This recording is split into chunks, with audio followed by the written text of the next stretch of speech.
So today I'm going to be talking about money. Most people decide to move abroad. I've got money as one of their motivation. So in as much as we want to acquire more money, we have to put in strategies to make sure that the money we get in is not coming into one hand and going away in the other hand. So today I'm going to be talking about how to reduce your taxes in the UK legally. The word is legally as immigrants. So let's go.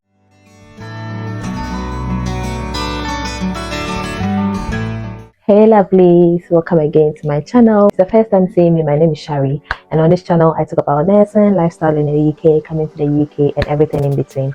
Please kindly hit the subscribe button because you're going to be getting quality and informative videos from this channel. So the first one is making good use of your personal allowance. So for every tax year in the UK, the government comes up with an amount of money that can be earned tax-free.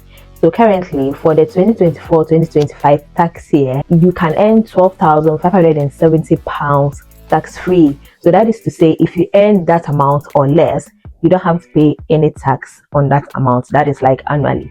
So if you earn more than that, you are just going to pay your salary minus the personal allowance. So for example, if you earn like £20,000 annually, 20,000 minus £12,570, and that's the amount of money you are going to be taxed on. So if you are new to the UK and for whatever reason you think you are not getting that allowance, you should call HRMC and get it sorted out, because every pound matters in the UK. If you're in the UK, you know that every pound matters. You can easily get in contact with HRMC if you go to their website, or they've got their number there. You can call them or you can contact them by post, whichever you are comfortable with, so that they can adjust your pay code or your tax code so that you don't have to be paying more tax than you should. There are other benefits to this personal allowance, which is going to be my next point. So number 2, if you're in the UK and you are married or in any civil partnership,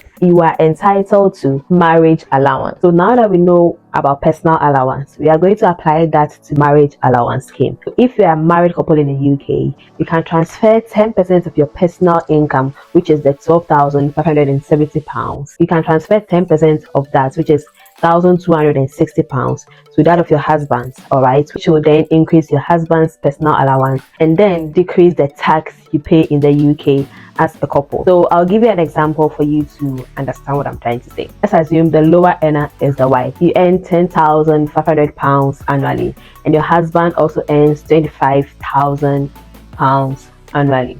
So both of you have a personal income of £12,570. However, the wife is not going to pay any tax because her salary is below the personal income. Since the couple, we are assuming that every cost is going to affect both of you, right? So if your husband is paying a higher tax, it's going to affect you as a couple. And then if you save money more, it's good for the two of you, isn't it? If your husband is earning £25,000, when he subtracts like £12,570 from his annual income, he's going to be left with £12,430.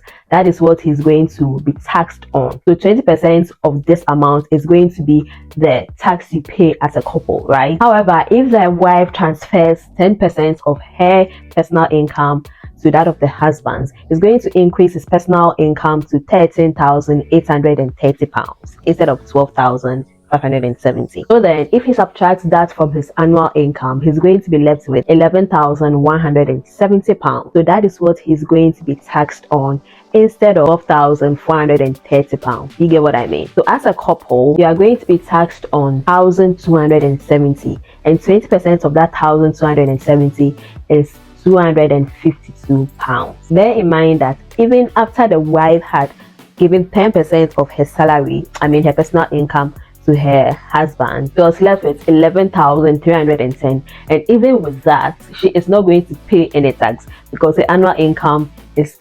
£10,500. I hope you understood my explanation. Yeah, so with this, you are able to save £252. This doesn't sound like it's a lot of money, but if you should invest this money into something and give it even just 5 years, it's going to yield a lot. Yeah, if you're in the UK, you know every penny counts, right? And what we have to bear in mind is that the highest amount of tax relief you can get through the marriage allowance is £252. That is the highest amount you can get for this tax year, which is 2024 2025. Don't sleep on this, but the conditions apply. One of you has to be earning less than 12,570 pounds. That is the personal allowance. If you earn more than that, this does not apply to you as a couple, unfortunately. And also, you the higher earner, if you get other benefits from work, or you get dividends from somewhere else, or other extra bonuses, and you think it might affect this tax relief, you can call HRMC and then ask them how to go about it. Or there is a calculator, marriage allowance calculator, on the gov.uk website, where you can easily put your earnings, that of your wife, and you the husband's earnings in there, and it will calculate how much tax relief you're going to get. If you think it's worth it, then give it a try. A good thing about this marriage allowance is that you can backdate your claims up to 5th April 2022. So if you got married, if you were married by then, you can just backdate from this year to last 4 years. So that amount of money can, when you calculate it, hey, that is a lot of money, guys. And so with this money, they can change your tax code for you to pay lesser, or they can refund the money back to your account. And if something happens and you guys are no longer together, you are divorced, or you don't want to do this marriage allowance thing anymore, or if you begin to earn more than 12,570, you can easily opt out. You can cancel it anytime. That is not a problem at all. So point number 3, work-related expenses. So with this point, you can claim tax relief on items you purchased for work. These things should be used only for work, not something you probably use in the house as well, and then when you are going to work you carry it along. No. So things like tools, your uniforms, electronical devices, all those things which are items you use at work, can get you some cashback or tax relief as well. Fill in the form or call them and then they'll get you sorted. But this does not apply when your employer has already given you the money. Probably you needed a laptop for work and then you bought it and your employer paid you back. You cannot go to HRMC to tell them to give you a tax relief. It also does not apply in the sense where you were given a laptop at work that you think is outmoded, so you want the latest MacBook, you went to buy a MacBook. No, if you change the model of whatever is bought for you, I'm sorry, it doesn't apply. Okay, the amount of money you can get tax relief from can't be more than the tax you pay. If you are claiming for your current tax year, HRMC will adjust your tax code so that you pay less tax, and you can also backdate and claim tax on the previous years, just like that of the marriage allowance. And as a nurse, you can claim tax relief on your uniform, your annual NMC payments, and then also the union payments that we normally do, RCN and other stuff. You can claim that.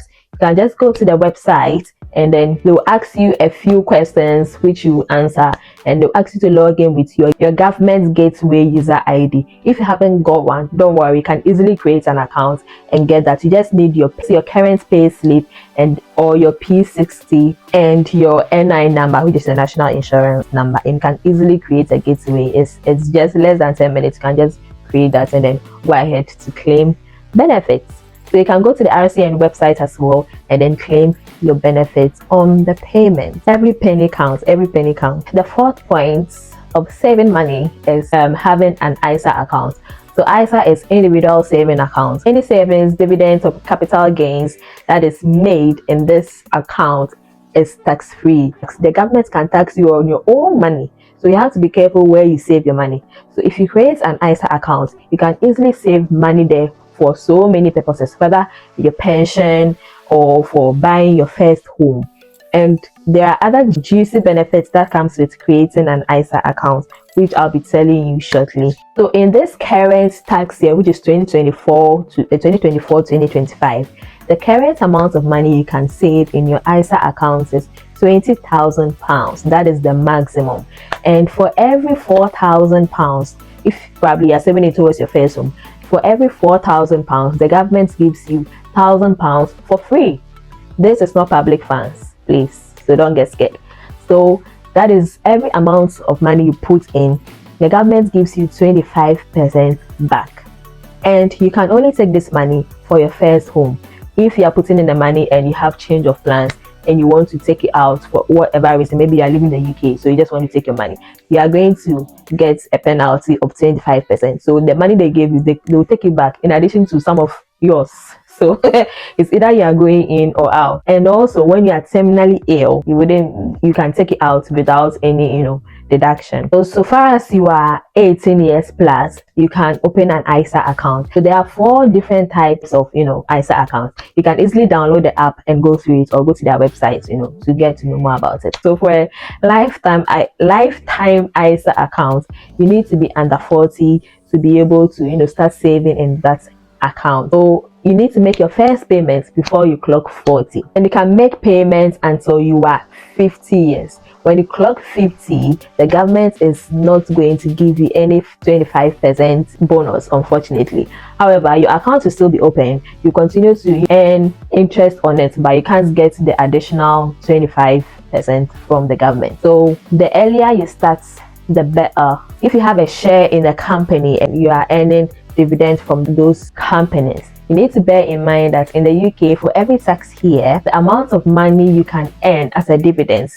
with tax-free differs. I was looking at the trend and I realized that it decreases each year. Currently for 2024-2025, you can only get £500 tax-free when you are earning from companies. So if you earn more than £500 per year, you are going to be taxed per your income tax band. So for example, let's assume you earn £1,000 as dividend, and your annual salary is 29,570. That 29,570 is going to be taxed by 20%. So 20% from this amount is going to leave you with £17,000.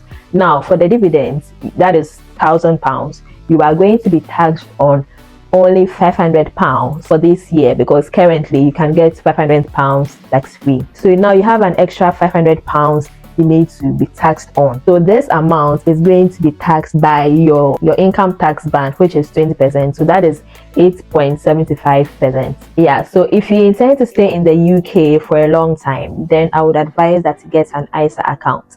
You can open the account and you can even add your husband or your partner onto it so that you can save together. That will even make it more quicker. You can save together to get your home. That is if you want, or private pension for yourself. The last one is pension. So we all know what pension is, why you need pension.